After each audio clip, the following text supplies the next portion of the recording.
Ladies and gentlemen, we are going to be talking about P8S. For those of you that are not aware of what P8S is, it is acronym, shortage, whatever, the shortening of Pandemonium 8 Savage, or I guess you can also call it Abyssus 4, right? Whatever. It's the final boss of the current tier in Savage mode.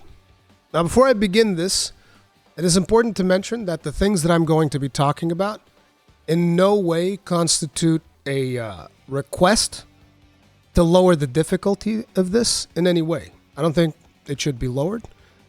I'm just questioning if this is like what is to be expected of future raid tiers, and if that is the case, I'm not entirely sure that that is something that I want to keep doing, and I'm going to explain to you guys why.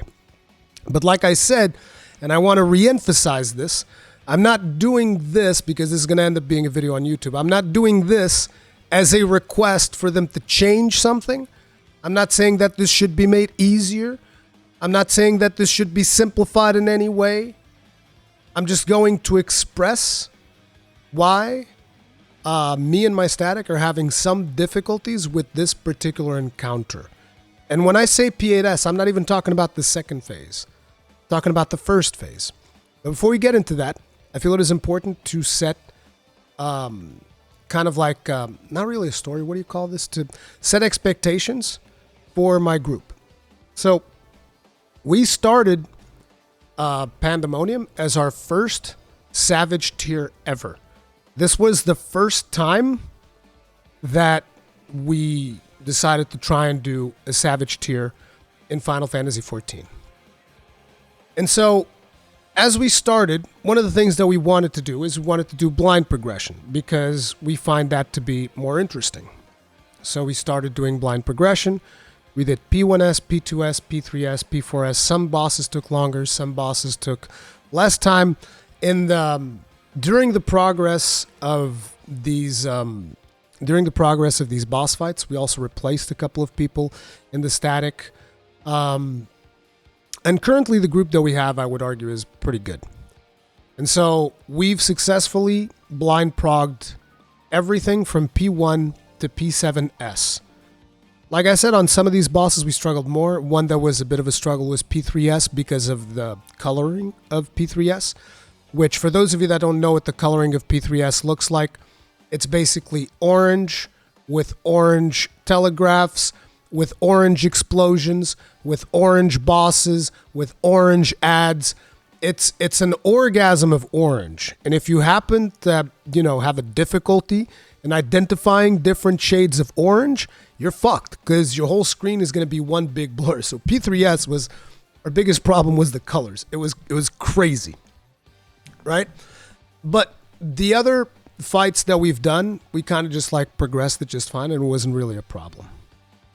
So that is like the experience of most of the people in our group. I believe that some other people in our group probably had some more Savage experience previously, but most of us did it for the first time with Pandemonium.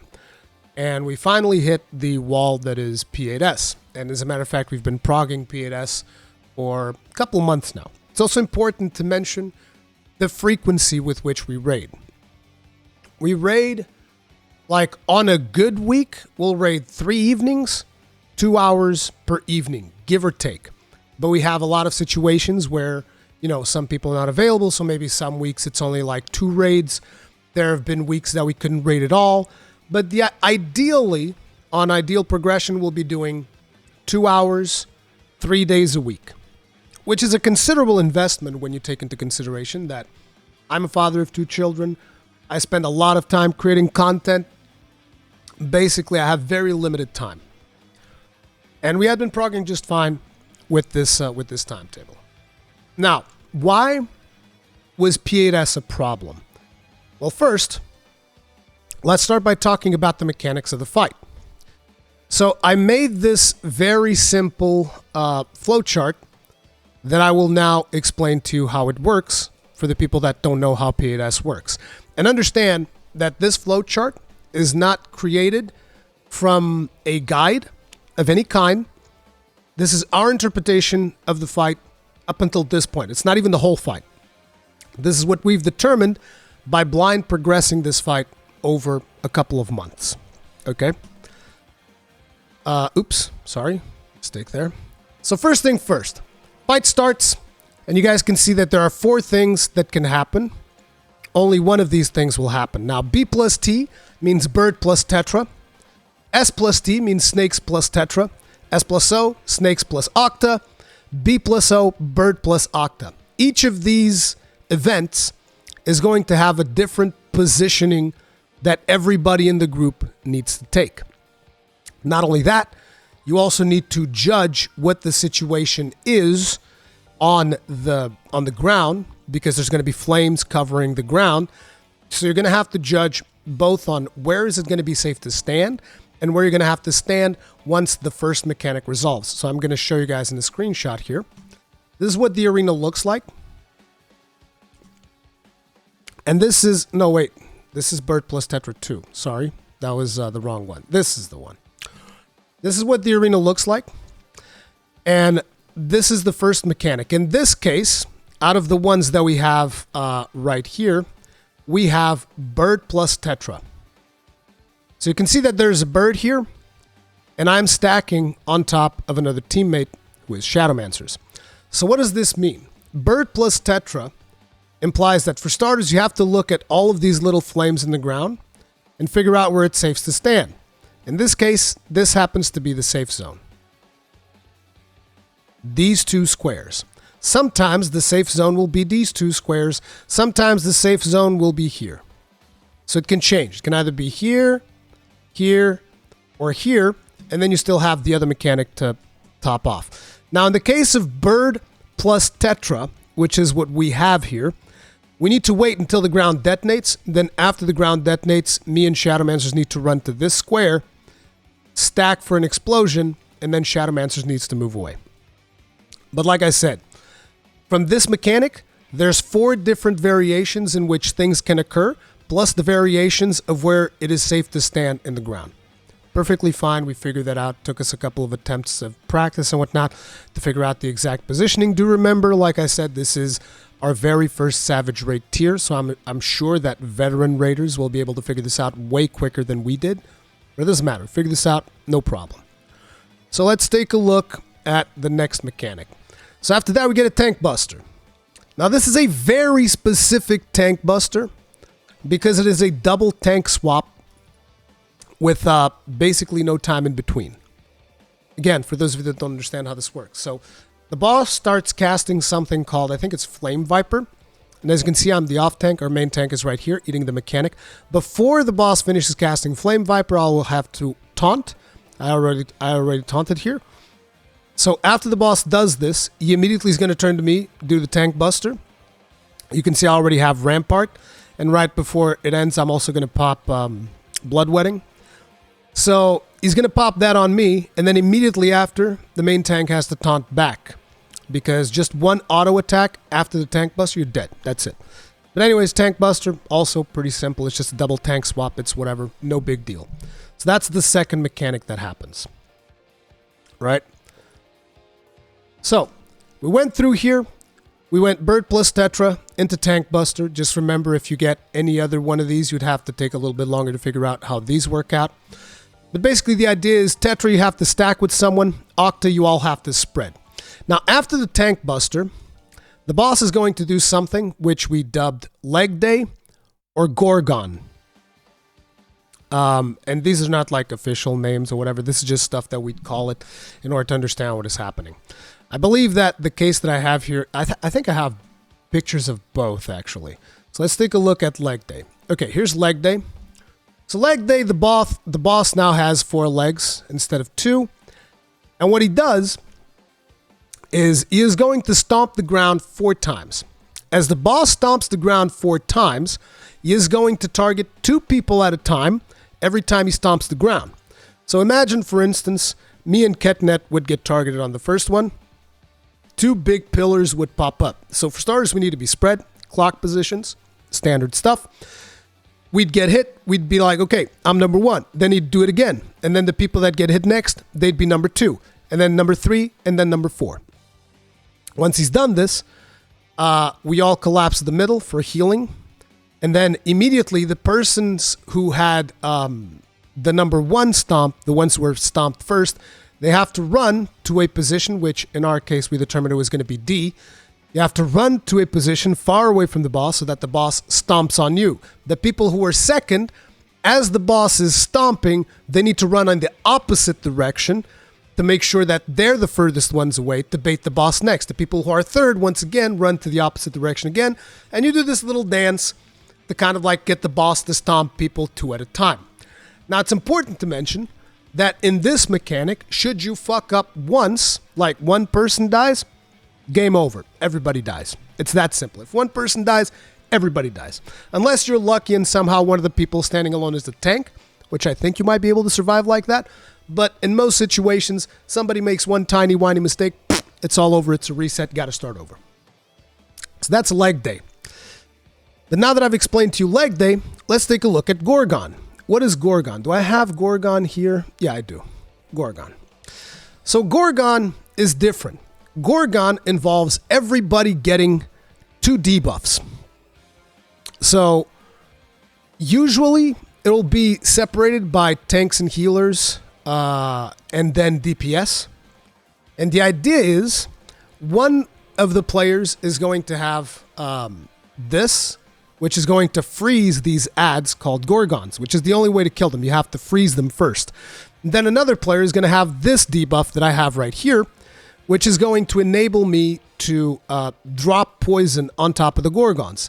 So it becomes a tactic of being able to assign people to dynamic positions at a reasonably fast pace in a way that you can very quickly reposition yourselves, avoid the gaze mechanics, because when these guys show up, they also do a gaze mechanic, so you have to be looking away. Then the moment it resolves, if you have the debuff for the beam, which you can see Q doing right here, you have to turn yourself to the Gorgon and freeze him, which you can see we have 2 people doing this. This is going to happen in 2s, so it's going to be simultaneous. In this case, it was Sinet and Quirindaz, and they both had to freeze.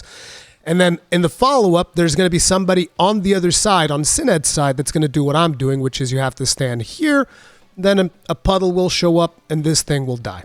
And that's how you resolve this mechanic. You're going to have to do this twice, because 2 more snakes will spawn after these 2, and you have to repeat. Once again, anybody makes a mistake, everybody's dead. If Sined, for some reason, aims back, the whole party dies because he petrifies everybody in the party. If somebody has a snapback issue, which you know that I have those a lot on controllers, even though it only happened to me like once, I think.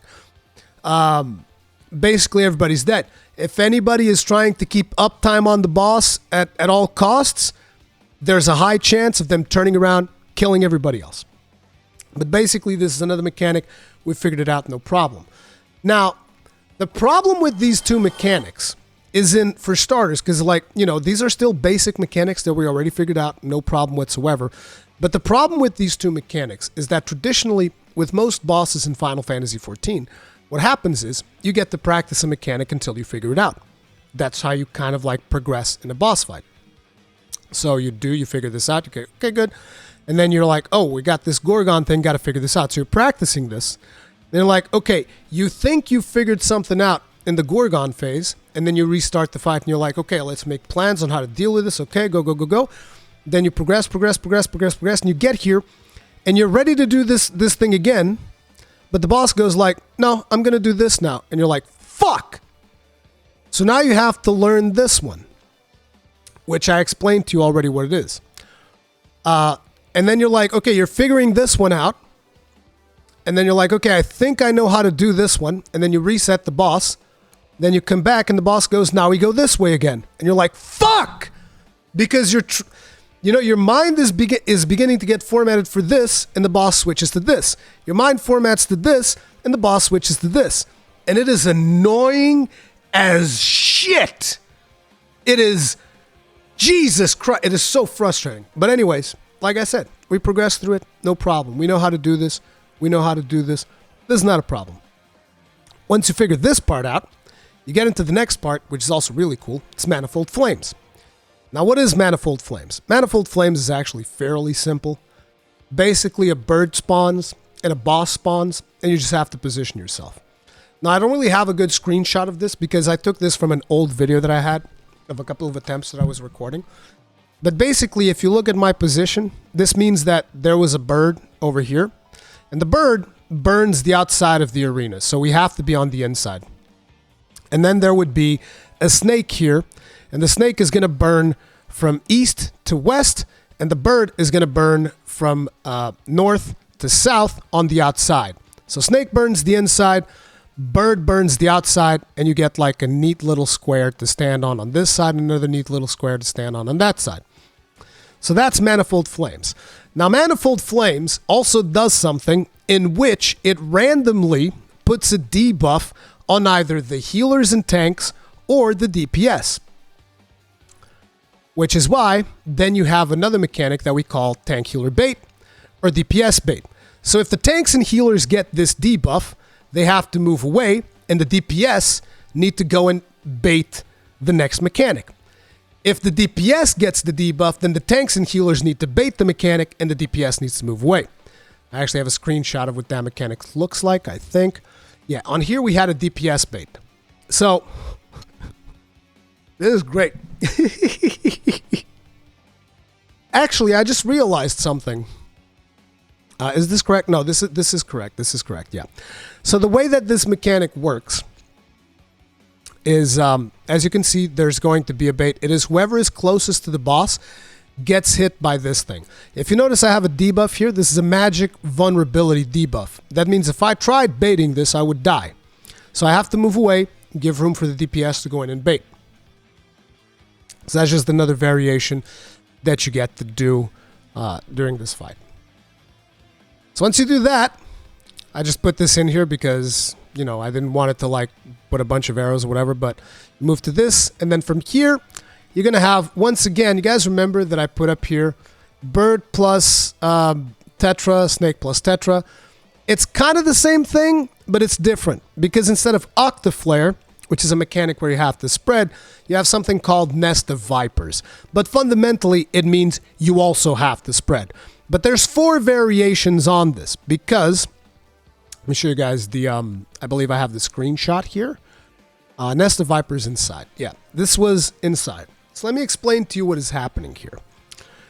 So Shadowmancers did the bait earlier. So that means that he had to stand still and I had to move in for the spread because everybody's going to get targeted by one of these lasers that the boss is shooting out. Like you see, this is a laser, this is a laser, this is a laser, this is a laser, this is a laser, this is a laser.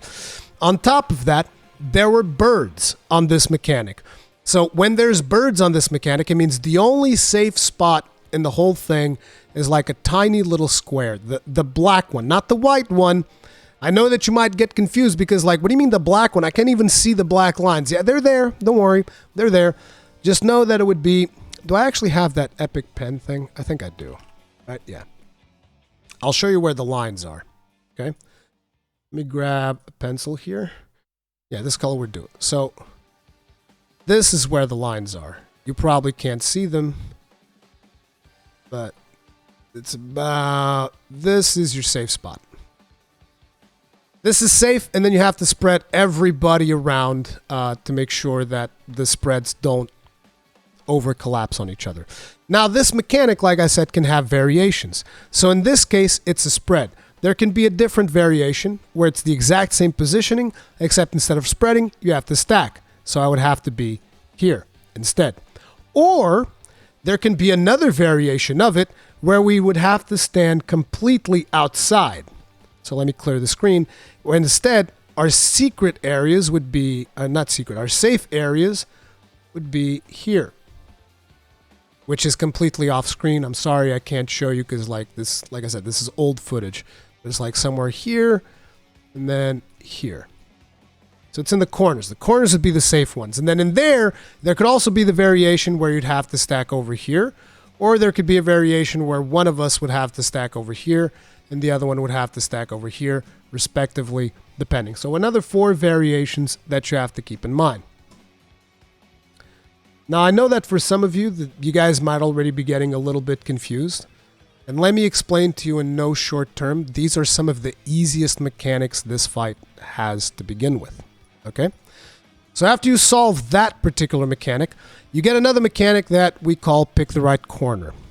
So pick the right corner actually seems a lot simpler than what it is. So you see these flames, like right now you see all the flames and it's very easy to identify, oh, there's no flames on this corner. Clearly that's the safe corner, like easy. It's corner number 4. Like this is not a complicated mechanic at all. Problem is when the mechanic begins, none of this is like this. So everybody has to collapse in on the middle and then you have to look on the direction at which the fire is burning and able to kind of identify some sort of a pattern that is going to tell you which corner is going to end up being safe. There's only one safe corner in the whole arena. Everybody has to run to it. So that's the next mechanic.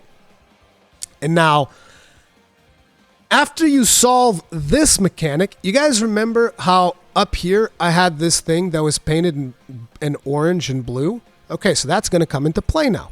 So if previously the boss did leg day, well, now the boss is going to do Gorgon. If previously the boss did Gorgon, now it's going to do leg day. So again, if you were practicing one of these mechanics and you hadn't gotten the other one nailed down, now the boss is actually going to force you to learn it. So there you go. Then it goes into leg day. And then comes one of the coolest mechanics of all. So for starters, let me just tell you, this is not 100% correct because I was drawing this out of memory and then as I was watching the video, I realized there was a mistake. The mistake is that the fourfold fires and the conceptual octa and conceptual tetra don't happen at the same time.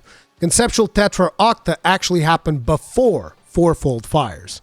Not that that would really change anything. It's almost the same thing. It might as well happen at the same time. It's really not a big difference.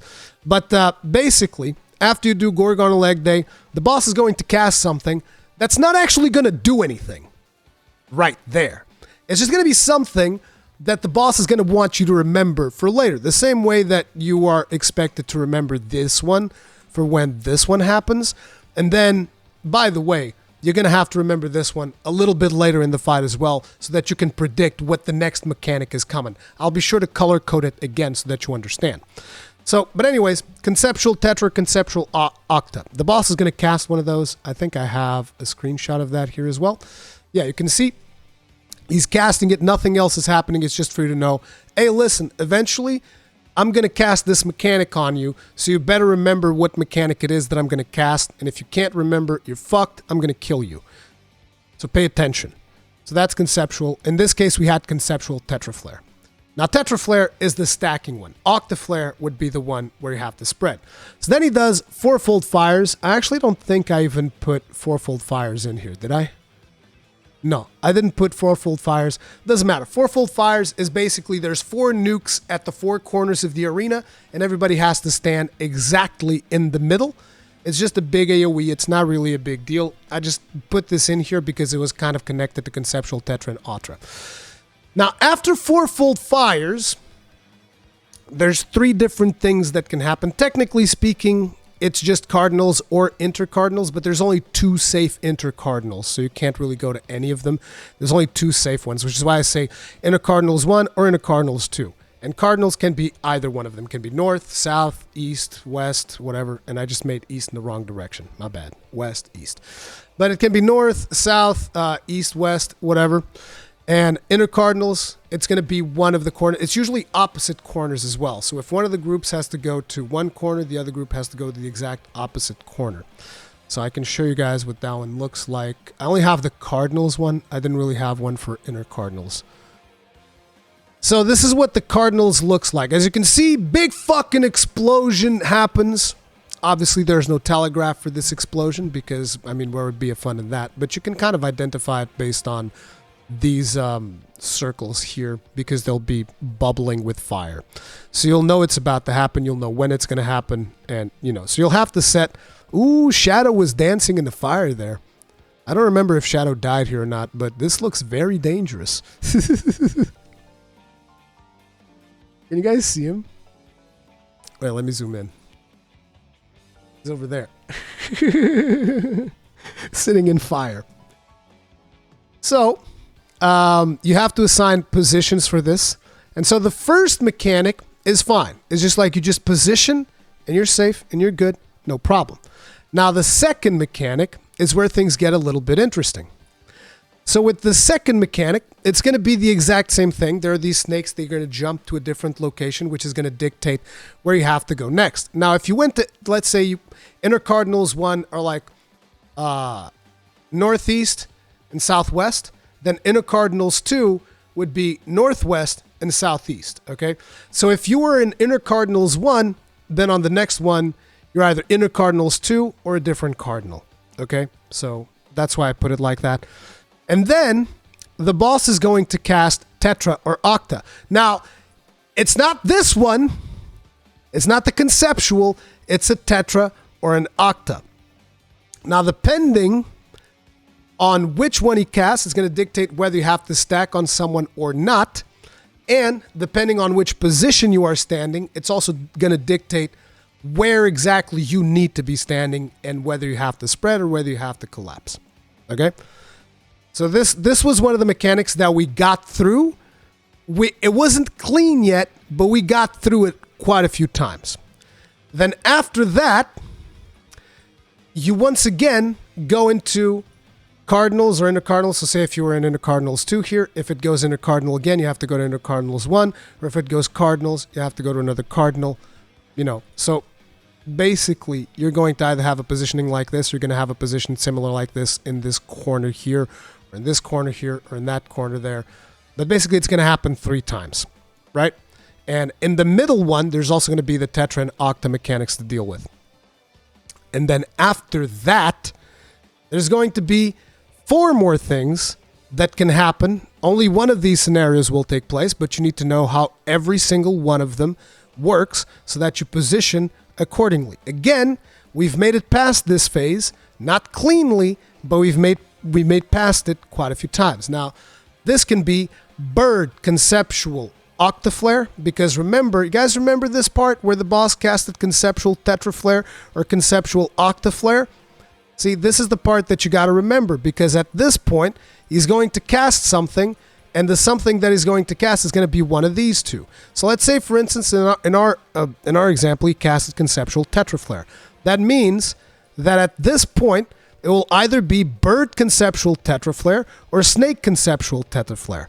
And then depending on which one it is, you're going to get something different. So in here we have bird tetra 2, right?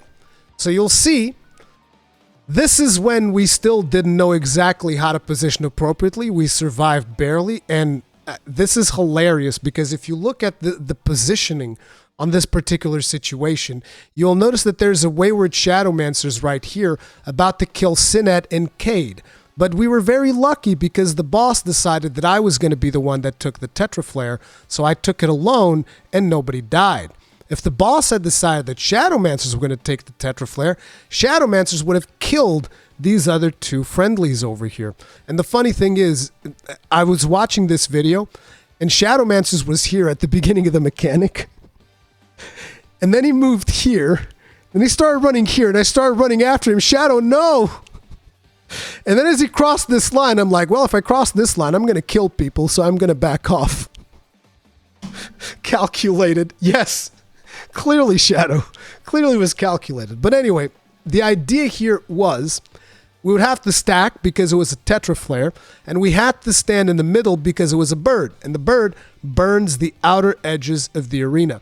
Now, another important thing is that this bird can either go north-south, south-north, which is what he's doing. I think it can go north-south, south-north, east-west, west-east.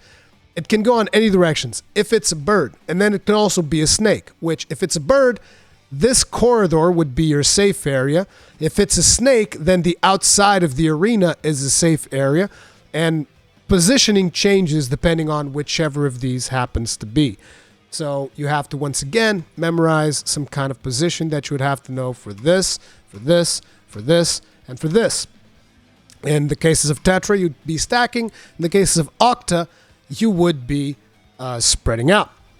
And then, once all of that happens, you guys remember back here to the very first mechanic that was called Leg Day or Gorgon?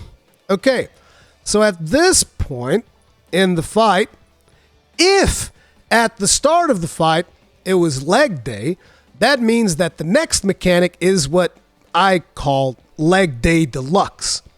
If the very first mechanic was Gorgon, then the next mechanic is going to be Gorgon Deluxe.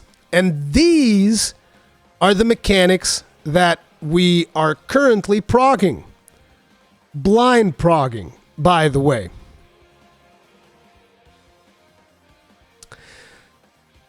And last night we were just like, look, we've had just about enough. Like, what the fuck is that? Am I playing Mahjong? Is this Mahjong now? I got to memorize all this fucking bullshit.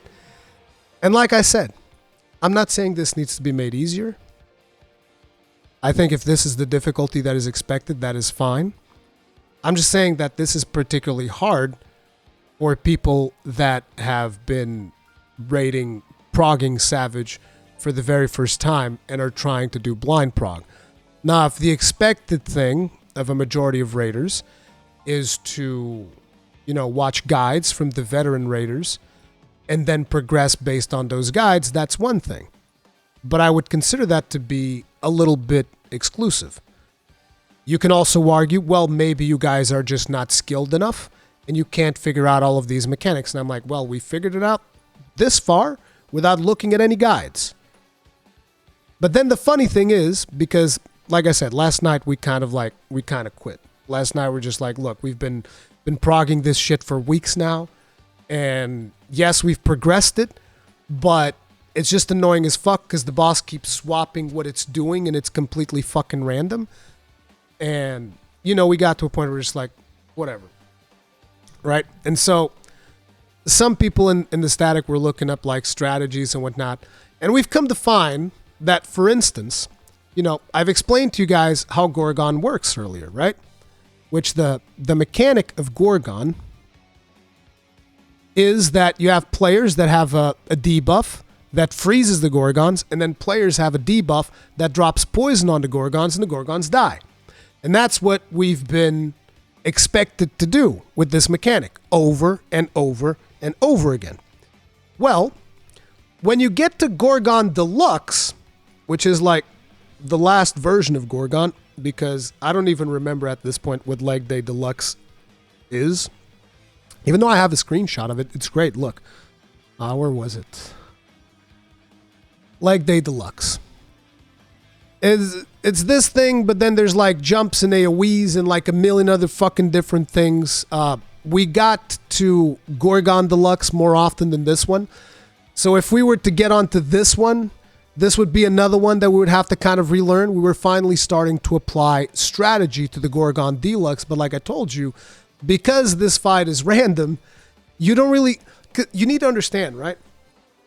When you start going down this flowchart, by the time you get here, by the time you get here, you're like 6 or 7 minutes into this fight.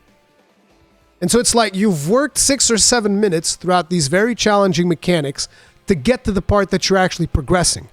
And if you're trying to progress the Gorgon mechanic and the boss gives you leg day, you're fucked. So, it is what it is. But anyway, so we were finally trying to progress this. And when you get to this one, I don't have actually, I think we have a screen grab of the debuffs from the Raiders channel. So let me actually open that up and I can show you guys what the debuffs look like. Copy link. I'll paste this here. Okay, so this is what our debuffs looked like, right? And so we can see that here's the poison debuff. So these are the debuffs that we would usually use to kill the Gorgons. And then these are the debuffs that we would use to paralyze the Gorgons, right? So we're trying to figure out, okay, so we need to line people up in a way that they paralyze the Gorgons, and then we need to get somebody else to blow them up with the poisonous one, because that's the way that this mechanic has always worked. But it turns out that's not the case at all, and that these fucking poison debuffs are just one giant fucking troll. Because what you have to do in Gorgon Deluxe is you have to paralyze them twice, and they end up getting killed by some other mechanic. And I'm just like, bro,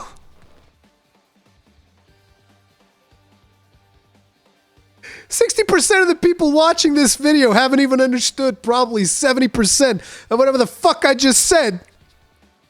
And then you hit us with a fucking debate?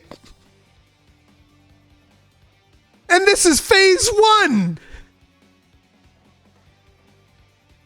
This is literally phase 1.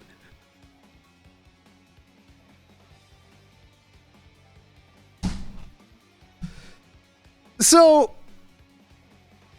it's like, you know, you don't want to show that picture? What are you talking about? But anyway, besides the point, I'm just curious if this is what we can expect throughout the rest of the next Savage tier as well. Because I'm just gonna say it, there's no way that we would have blind progged past this point. I mean, yeah, there's a universe where we would do that if we were willing to go for maybe another couple of months blind progging. But I mean, there's a limit. There's a limit to how much you're going to be tolerating. So it's relatively common to have 2 possible mechanics that swap. This was the first time that we got it to this degree on this raid tier. I'm not talking about 2 simple mechanics that swap. I'm talking about 2 extremely heavy execution mechanics that you have to constantly be aware of, and then they swap them to a more elevated version of. It's again, maybe it's just because I'm still fairly newbie when it comes to Savage raiding and all of this shit. But I just feel if you progressed blind throughout P1S to P7S, I would expect that you'd be able to get it blind on P8S as well. But I guess the P8S was more made with veterans in mind than necessarily completely newcomers to the tier. I don't know. I just wanted to put it out there.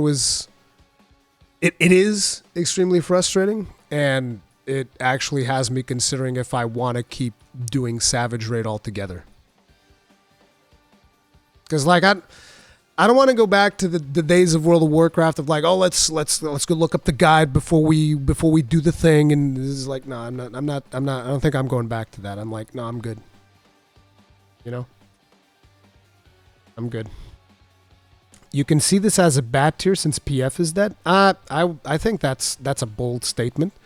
I can't speak for all the realms, and we don't do PF, we just do static, so I don't know.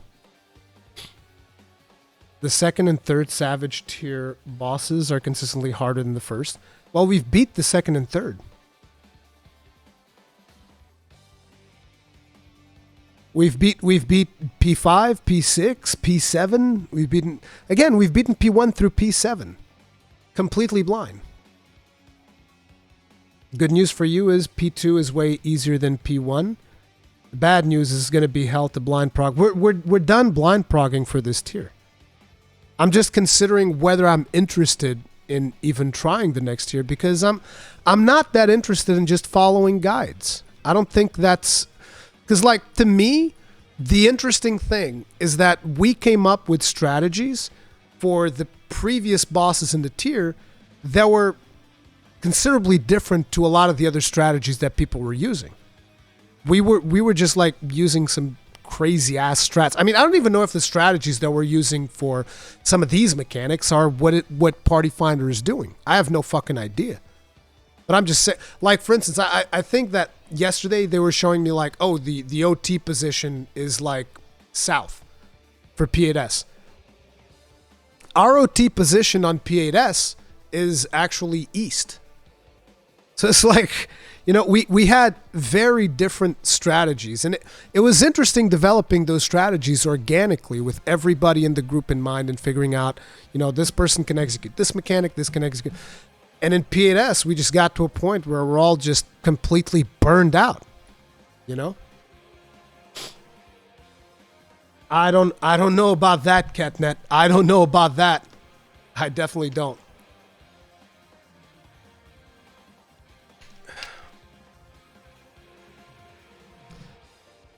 But yeah, I don't know what we're doing, but yeah, all I can tell you is that P8S stopped being fun a while ago. It stopped being fun a while ago.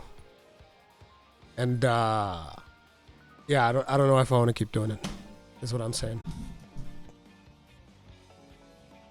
Anyway, that's that.